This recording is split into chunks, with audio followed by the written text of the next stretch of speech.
Hi everyone, this is Pallavi, once again signing in from Tamanna Wani. Hope you all are having a great day. अभी नव नालंदा महाविहार एक deemed university जो कि नालंदा में है, नालंदा बिहार, उसके ठीक बगल में, उसके ठीक थोड़े पास में एक शिल्प ग्राम है और उस शिल्प ग्राम के बगल में है स्वेंगसांग का मेमोरियल।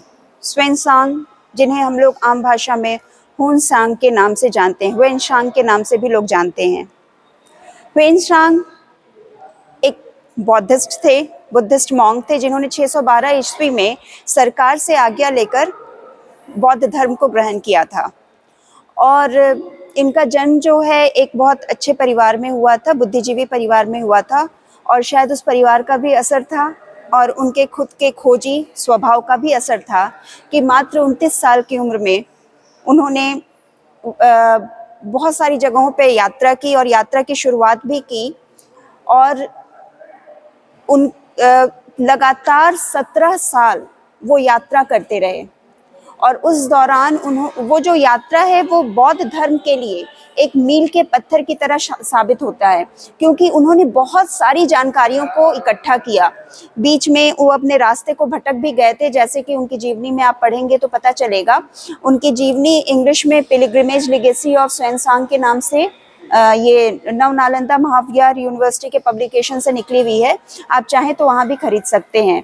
और उनके जो मूल ग्रंथ है जिसमें कि उनका पूरा यात्रा वृत्तांत है वो चाइनीज़ भाषा में है। और अगर आपको चाइनीज़ पढ़ना नहीं आता है तो इस यूनिवर्सिटी में आप पढ़ सकते हैं, यहाँ चाइनीज़ की पढ़ाई होती है। खैर ये तो अलग चीज़ थी।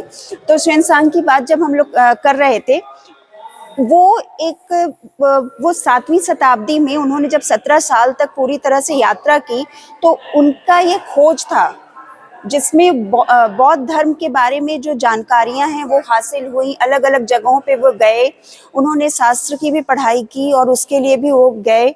तो इस तरह से वो एक बहुत बड़े फिलोसोफर थे, खोजी प्रवृत्ति के थे, और उन्हीं का मेमोरियल यहाँ पे बना हुआ है। यहाँ आने के लिए आपको 30 रुपए की टिकट लगेगा, जो कि आप शिल्पग्राम के पास ले सकते हैं।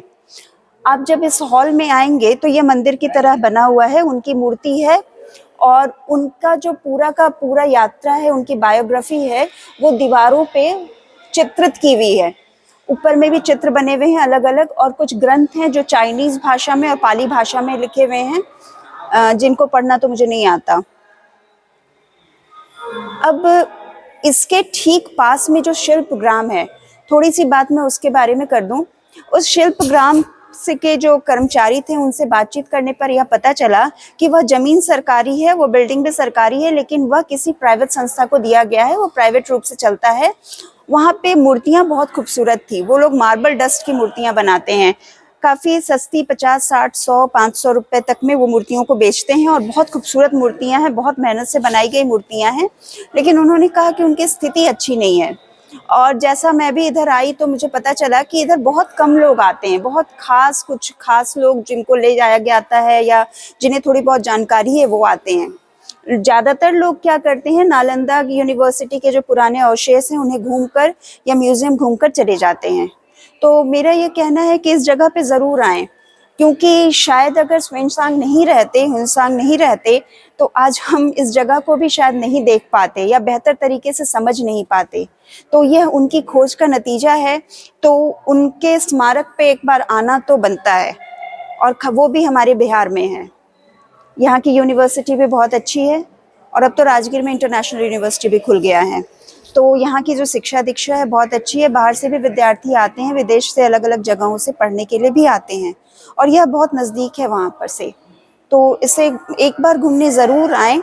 और ये जो स्वेंगसांग थे ये एक बहुत अच्छे सुप्रसिद्ध बौद्ध आचार्य थे, और उनका जो स्थान है उन व्यक्तियों में है जिनका जो जीवन का लक्ष्य ही था भलाई करना।